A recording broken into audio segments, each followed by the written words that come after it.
ಶ್ರೀ ವೇದವರ್ಧನ ತೀರ್ಥ ಶ್ರೀಪಾದಂಗಳವರ ಆಶೀರ್ವಾದಗಳನ್ನು ಬೇಡುತ್ತಾ ಇದೀಗ ಪ್ರಾರ್ಥನೆಗಾಗಿ ಶ್ರೀಮತಿ ಶ್ಯಾಮಲಾ, ನವನೀತಾ, ಶ್ವೇತಾ.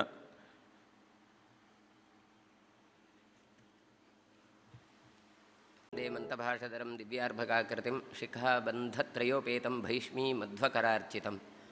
ವಿಶ್ವದ ಒಂದು ಯೋಗ ದಿನಾಚರಣೆಯ ಪ್ರಯುಕ್ತ ಯೋಗಾಭ್ಯಾಸವನ್ನು ಮಾಡಲಿಕ್ಕೆ ತಾವೆಲ್ಲ ಇಲ್ಲಿ ನೆರವೇರಿದ್ದೀರಿ. ತಮಗೆಲ್ಲರಿಗೂ ಕೂಡ ವೇದಿಕೆಯಲ್ಲಿ ಮೇಲಿರುವ ಕೆಳಗಿರುವವರೆಲ್ಲರಿಗೂ ಕೂಡ ಕೃಷ್ಣದೇವರು ಒಳ್ಳೆಯದು ಮಾಡಲಿ ಅಂತ ಹೇಳ್ತಾ, ಇವತ್ತು ವರ್ಷದ ದೊಡ್ಡ ದಿನ. ಹಾಗಾಗಿ ಅಂತಹ ಜೂನ್ 21ನೆಯ ದಿನ ದೊಡ್ಡ ದಿನ ಆದದ್ದರಿಂದ ಭಗವಂತ ಹಗಲು ಹೊತ್ತನ್ನು ಹೆಚ್ಚು ಕೊಟ್ಟಿದ್ದಾರೆ. ಯಾಕೆ ಕೊಟ್ಟದ್ದು ಕೇಳಿದರೆ ನಮ್ಮ ಜೀವನವನ್ನು ಸಾರ್ಥಕ ಮಾಡಿಸಿಕೊಳ್ಬೇಕು ಅಂತ. ಅಂತಹ ಶರೀರಂ ಆದ್ಯಂ ಖಲು ಧರ್ಮ ಸಾಧನಂ ಅಂತ ಶಾಸ್ತ್ರ ಹೇಳುತ್ತದೆ. ಶರೀರ ಬೇಕು, ಅದಿದ್ದರೆ ಮಾತ್ರ ಮತ್ತೆಲ್ಲದೂ ಕೂಡ ಇರುವಂಥದ್ದು. ಹಾಗಾದರೆ ಅಂತಹ ಶರೀರವನ್ನು ಹೇಗೆ ಇಟ್ಟುಕೊಳ್ಬೇಕು ಅಂತ ಅದಕ್ಕೋಸ್ಕರ ಯೋಗಶಾಸ್ತ್ರವನ್ನು ಕೊಟ್ಟಿದ್ದಾರೆ. ಮೊದಲು ಕೊಟ್ಟವರು ದತ್ತಾತ್ರೇಯ ಭಗವಂತ. ಹಾಗಾಗಿ ಭಾಗವತ ಹೇಳ್ತದೆ, ಅದನ್ನು ಮುಂದೆ ಮುಂದುವರಿಸಿಕೊಂಡು ಹೋದವರು ಪತಂಜಲಿಗಳು. ಹಾಗಾಗಿ ಅಂತಹ ಪತಂಜಲಿಯವರ ನೆನಪಿನಲ್ಲಿ ಇವತ್ತು ಮಾಡುವ ಯೋಗದಿಂದಾಗಿ ಅದು ಎಲ್ಲಿಗೆ ತಲುಪಬೇಕು ಕೇಳಿದರೆ ಕೇವಲ ದೇಹದ ಫಿಟ್ನೆಸ್ ಮಾತ್ರ ಅಲ್ಲ, ಇದು ಕೇವಲ ಆಸನದ ಮುಂದೆ 7 ಸ್ಟೆಪ್ ಇದೆ, ಅಷ್ಟಾಂಗ ಯೋಗಗಳು. ಅಲ್ಲೆಲ್ಲ ತಲುಪಬೇಕು. ಧ್ಯಾನ ಸಮಾಧಿವರೆಗೆ ಬಂದು ಯೋಗೋ ಯೋಗ ವಿದಾಂನೇತ ಪ್ರಧಾನ ಪುರುಷೇಶ್ವರ ಅಂತ ವಿಷ್ಣು ಸಹಸ್ರನಾಮದಲ್ಲಿ ಹೇಳುವ ಹಾಗೆ ಯೋಗವಿತ್ತನಾದಂಥ ಕೃಷ್ಣನ ಬಳಿಗೆ ತಾವೆಲ್ಲ ಸಾಗಬೇಕು ಅಂತ ಹೇಳ್ತಾ, ಇಂತಹ ಕಾರ್ಯಕ್ರಮವನ್ನು ಮಾಡಿದವರಿಗೆಲ್ಲರೂ ಕೃಷ್ಣದೇವರ ಅನುಗ್ರಹ ಮಾಡಲಿ ಅಂತ ಮಾತನ್ನು ಕೃಷ್ಣಾರ್ಪಣಗೊಳಿಸ್ತೇನೆ. ಶ್ರೀಗಳವರು ಕೃಷ್ಣನ ಪೂಜೆಯ ನಿಮಿತ್ತ ತೆರಳಿದ್ದಾರೆ, ಅವರು ಅದನ್ನು ಮಾಡುವರು, ನೀವೆಲ್ಲ ಇದನ್ನು ಮಾಡಿ ಅಂತ ಹೇಳ್ತಾ ಶ್ರೀ ಕೃಷ್ಣಾರ್ಪಣಮಸ್ತು.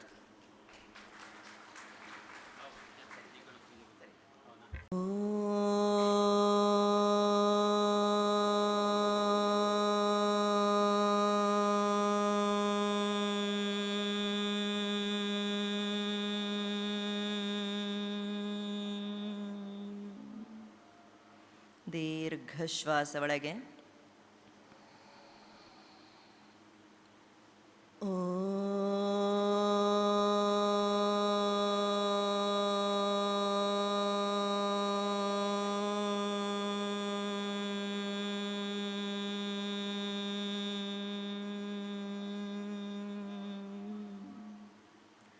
ಮತ್ತೊಮ್ಮೆ ದೀರ್ಘವಾಗಿ ಪೂರಕ.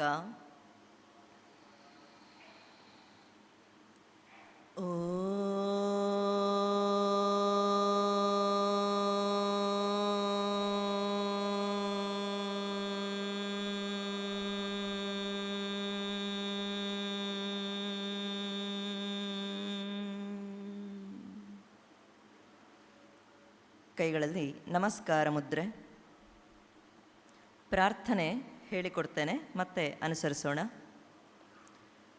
ಸಂಘಚ್ಛದ್ವಂ ಸಂವದದ್ವಂ ಛದ್ವಂ ಸಂವದದ್ವಂ ಸಂವೋ ಮನಾಂಸಿ ಜಾನತಾಂ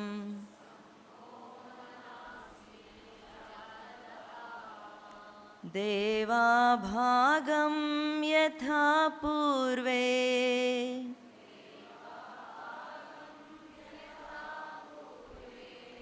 ಸಂಜಾನಾನಾ ಉಪಾಸನವಾಗಿ ಕೆಳಗಿಳಿಸಿ ಶರೀರವನ್ನು ಸಡಿಲ ಮಾಡಿಕೊಂಡು ಮತ್ತೊಮ್ಮೆ ಉಸಿರಾಟವನ್ನು ಗಮನಿಸೋಣ. ಎದೆಯ ಭಾಗ, ಶ್ವಾಸಕೋಶದ ಭಾಗ ಚೆನ್ನಾಗಿ ಹಿಗ್ಗಿರೋದ್ರಿಂದ ಉಸಿರಾಟ ನಿಧಾನವಾಗಿ ಸರಾಗವಾಗಿ ನಡೆಯೋದನ್ನು ಒಮ್ಮೆ ಗಮನಿಸಬೇಕು. ಮುಂದಿನ ಅಭ್ಯಾಸ ತ್ರಿಕೋನಾಸನ. ಪಾದಗಳ ನಡುವೆ 3 ರಿಂದ 3.5 ಅಡಿಗಳಷ್ಟು ಕಾಲುಗಳನ್ನು ಅಗಲವಾಗಿರಿಸ್ಕೊಳ್ತಾ ಹೋಗೋಣ. 2 ಕಾಲುಗಳು 3 ರಿಂದ 3.5 ಅಡಿಗಳಷ್ಟು ಅಗಲಕ್ಕೆ. 2 ಕೈಗಳನ್ನು ಭುಜದ ನೇರ ಪಕ್ಕಕ್ಕೆ ಚಾಚಿ, ಕೈಗಳೆರಡು ಭುಜದ ನೇರ ಪಕ್ಕಕ್ಕೆ. ಪಾದಗಳು ನೇರವಾಗಿದೆ.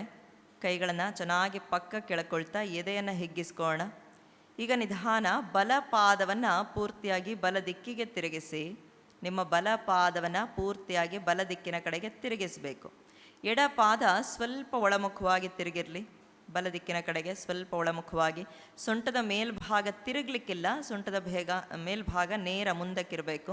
ಶ್ವಾಸ ತಗೊಳ್ತಾ ಕೈಗಳನ್ನು ಮತ್ತೊಮ್ಮೆ ಚೆನ್ನಾಗಿ ಪಕ್ಕ ಕೆಳಕೋಣ. ಶ್ವಾಸವನ್ನು ಹೊರಗೆ ಬಿಡ್ತಾ ಬಲಗೈಯನ್ನು ಬಲಕ್ಕೆ ಚಾಚ್ತಾ ನಿಧಾನವಾಗಿ ಬಲ ದಿಕ್ಕಿನ ಕಡೆಗೆ ಬಾಗ್ತಾ ಬನ್ನಿ. ಬಲ ದಿಕ್ಕಿನ ಕಡೆಗೆ ಬಾಗಬೇಕು. ಎಡ ಭುಜವನ್ನು ಹಿಂದಕ್ಕೆ ತಗೊಳ್ತಾ ಬೆನ್ನನ್ನು ಕೂಡ ಹಿಂದಕ್ಕೆ ತಗೊಳ್ತಾ ದೃಷ್ಟಿ ನಿಧಾನವಾಗಿ ಸಹಜವಾಗಿ ಶಾಂತವಾಗಿ ನಡೀತಾ ಇರ್ತಕ್ಕಂತಹ ಉಸಿರಾಟ. ಬೆನ್ನು ನೇರವಾಗಿದೆ, ಕಣ್ಣುಗಳು ಮೃದುವಾಗಿ ಮುಚ್ಚಿದೆ.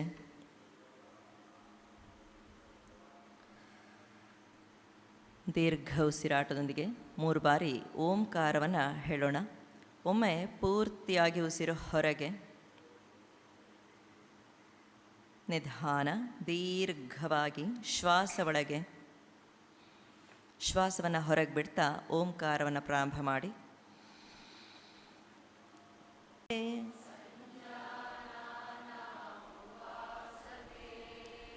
ಸಂಜಾನಾನಾ ಉಪಾಸತೆ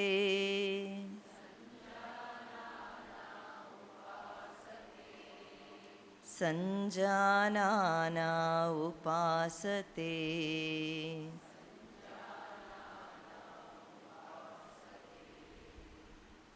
ಭೂನಮನ. ಕೈಗಳನ್ನು ಹಿಂದೆ ಕಟ್ಟಿ ಮುಂದೆ ಬಾಗಿ ಹಣೆಯನ್ನು ನೆಲಕ್ಕೆ ತಾಗಿಸಿ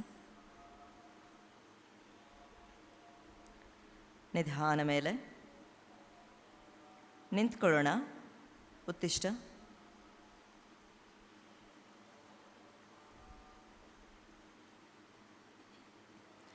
ನಿಂತು ಮಾಡುವಂತಹ ಸರಳವಾಗಿರ್ತಕ್ಕಂಥ ವ್ಯಾಯಾಮದ ಅಭ್ಯಾಸಗಳನ್ನು ಮಾಡ್ತಾ ಹೋಗೋಣ. ಪಾದಗಳ ನಡುವೆ ಸ್ವಲ್ಪ ಅಂತರ ಇರಲಿ. 2 ಕೈಗಳನ್ನು ಸೊಂಟದ ಭಾಗದ ಮೇಲೆ ಇರಿಸ್ಕೊಳ್ಳಿ. ಕೈಗಳೆರಡು ಸೊಂಟದ ಭಾಗದ ಮೇಲೆ. ಬೆನ್ನು ನೇರ ಇರಲಿ, ಶರೀರ ನೇರ.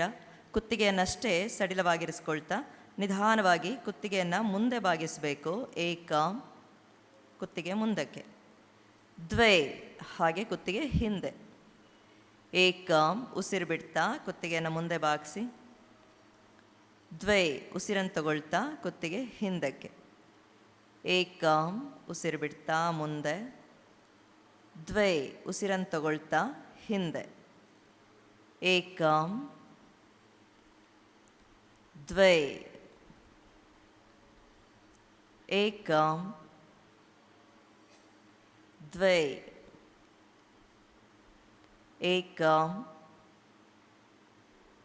ದ್ವೇ. ಉತ್ತಮ ಸಂಸ್ಕಾರಯುತ ಶಿಕ್ಷಣದೊಂದಿಗೆ VSS English medium CBSE school Udupi Muddur. ನರ್ಸರಿಯಿಂದ 10ನೇ ತರಗತಿವರೆಗೆ ಶಿಕ್ಷಣದ ಜೊತೆಗೆ 5ರಿಂದ 10ನೇ ತರಗತಿವರೆಗಿನ ವಿದ್ಯಾರ್ಥಿನಿಯರಿಗೆ ಉತ್ತಮ ಹಾಸ್ಟೆಲ್ ಸೌಲಭ್ಯವೂ ಇದೆ. ನಿಮ್ಮ ಮಕ್ಕಳ ಪ್ರವೇಶಾತಿಗಾಗಿ ಈ ಸಂಖ್ಯೆಗೆ ಕರೆ ಮಾಡಿ.